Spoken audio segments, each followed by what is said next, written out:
السلام علیکم۔ یزید بن معاویہ کی موت کیسے ہوئی اور کربلا کے دل خراش واقعے کے بعد اس کا انجام کیا ہوا؟ یہ سوال آج بھی ہر اس انسان کے دل میں ضرور اٹھتا ہے جس نے کربلا کی کرب انگیز داستان سنی یا پڑھی۔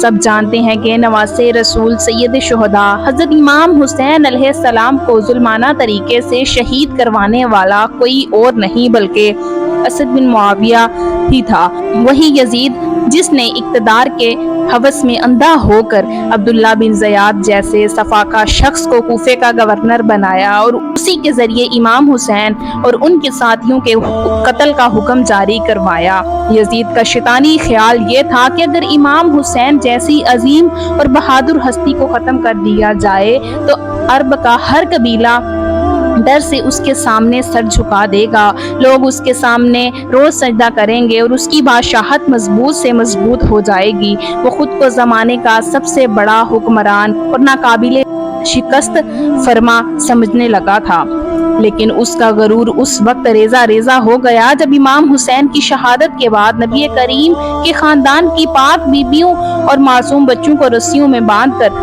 کوفہ اور شام کی گلیوں میں اسری کی حالت میں گھمایا گیا۔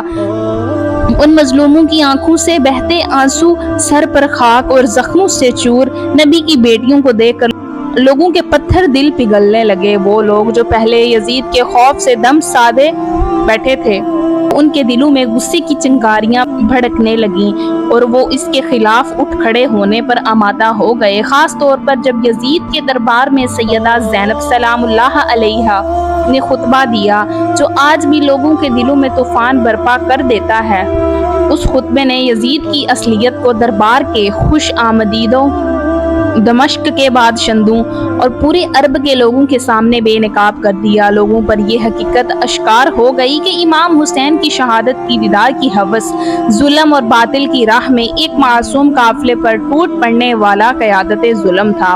یزید کا خواب تھا کہ پوری عرب قوم اس کے سامنے غلامی کا توند پہن لے گی، الٹا اس کے لیے ایسی ذلت اور رسوائی کا سبب بن گیا کہ اس کی راتوں کی نیند اور دن کا سکون چھین گیا۔ یزید کا نام ہی لوگوں کی زبان پر لعنت کا نشان بننے لگا اور اس کے ظلم کے خلاف نفرت کی چنگاری پورے عرب میں بھڑک اٹھی جو آگ کی طرح بغاوتوں میں بدلنے لگی۔ جب لوگوں کی آنکھوں سے غفلت کا پردہ ہٹا اور حقیقت اشکبار ہوئی کہ میں واسطے رسول حضرت امام حسین علیہ السلام اور ان کے خاندان پر ظلم کرنے والا یزید سب سے بڑا گنہگار ہے اور اس کا یہ جرم قیامت تک بدترین جرم کی حیثیت سے یاد رکھا جائے گا۔ مدینہ منورہ کے مختلف مسلمانوں کے دلوں میں غصے کی آگ بھڑک اٹھی۔ وہ جان چکے تھے کہ یزید نے امام علی کے مقام کو شہید کر کے نہ صرف انسانیت بلکہ اسلام کی روح پر وار کیا ہے۔ یہی وجہ تھی کہ مدینے کے اہل ایمان نے ایک زبان کو یزید کی بیعت سے انکار کر دیا اور اس کی اقتدار کو ماننے سے صاف انکار کر دیا۔ یزید کی خود پسندی اور انا پر یہ انکار ایک ثانیہ ضرب ثابت ہوا۔ وہ بھی سلطنت کو لرزتے دیکھ کر پاگل ہو گیا اور انتقام کی آگ میں جلتے ہوئے اس نے اپنی فوج کو مدینہ پر حملہ کرنے کا حکم دے دیا۔ تاریخ اس ثانیہ واقعہ کو حرہ کے نام سے یاد کیا جاتا ہے، ایک ایسا دل دہلا دینے والا باب جسے سن کر دل دکھنے لگتا ہے۔ یزیدی فوج نے مدینہ کے مقدس شہر کو خون سے رنگ دیا۔ 3 دن تک مسجد نبوی کی حرمت پامال کی گئی۔ یزید کے سپاہیوں نے مسجد میں گھوڑے باندھے، انہی گھوڑوں کا گوبر پھیلایا۔ نبی کریم کے شہر میں قتل و غارت اور خواتین کی بے حرمتی جیسے کہ بہت سارے ظلم اٹھائے، بے قصور مردوں کو مارا گیا اور گھروں کو آگ لگا دی گئی۔ مگر ظلم کی انتہا یہی نہیں رکی۔ یزید کے شیطانی ارادے نے اللہ کے گھر کعبہ کی طرف رخ کیا۔ یزید کی فوج نے کعبہ پر آگ کے گولے برسانے شروع کر دیے۔ جیسے غلاف کعبہ شعلے کی لپیٹ میں آ گیا اور کعبہ کی دیواروں کو نقصان پہنچا۔ کعبے پر حملے کی خبر جب طراف میں پھیلی تو پورے اسلامی معاشرے میں قہرام مچ گیا۔ ہر زبان پر یزید کے لیے لعنت اور نفرت کی گونج سنائی دینے لگی۔ جو لوگ پہلے اس کے خوف سے دبے بیٹھے تھے تو اب اس کے خلاف اٹھنے لگے، اس کی حکومت کو گرانے کی تیاریاں کرنے لگے۔ یزید اپنی طاقت کے نشے میں ہر اس شخص کا سر قلم کروا دیتا جو اس کے خلاف زبان کھولتا یا حق کی بات کرتا۔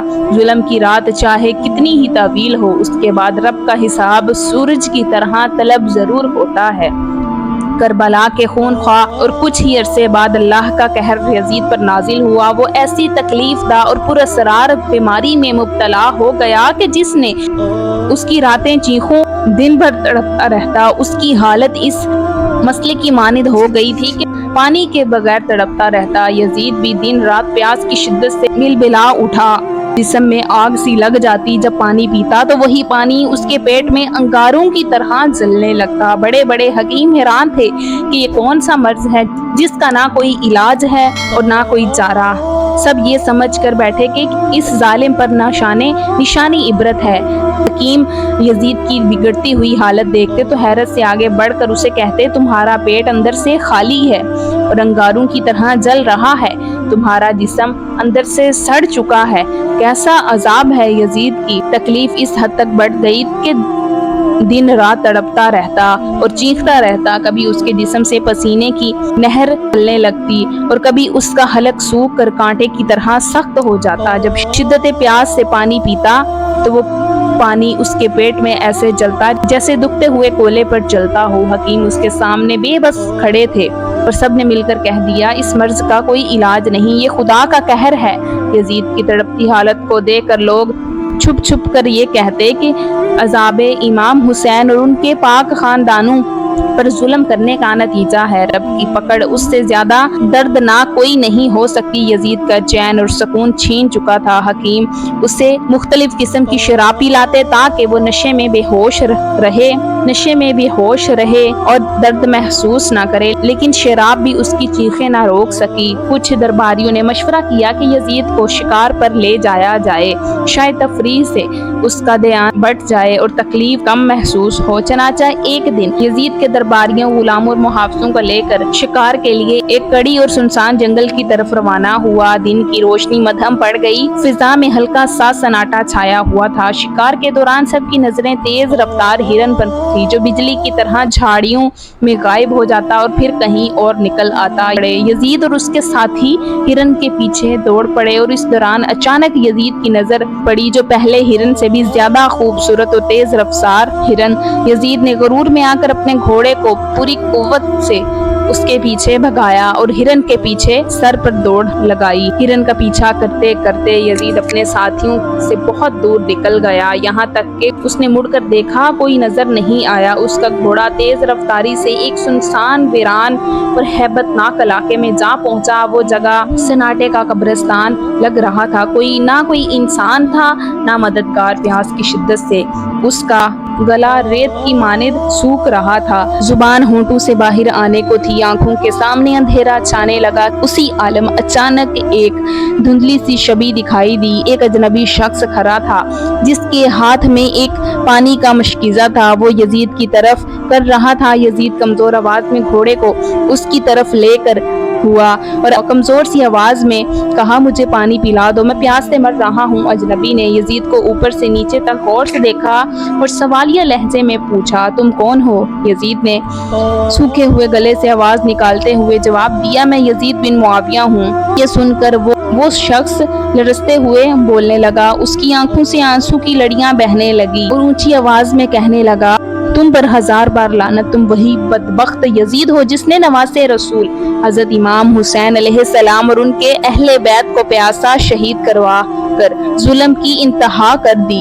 تم نے رسول پاک کے خاندان کو رسوا کیا اور اسلام کے نام پر ظلم و ستم کی ایسی مثال قائم کی، زمین و آسمان کی طرف اٹھے۔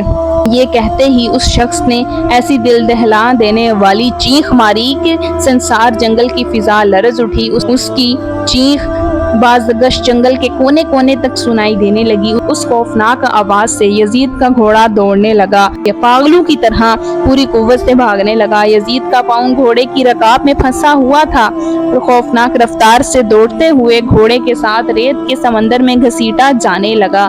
تپتے ریگستان کی تیز دھوپ اور گرم ریت پر اس کا جسم کانٹوں کے کیلے پتھروں سے ٹکراتا رہا، اس کی کھال ادھڑتی رہی، اس کا جسم جگہ جگہ سے کٹتا اور وہ گھسیٹتا چلا گیا، لیکن وہاں نہ کوئی سننے والا تھا اور نہ رحم کرنے والا۔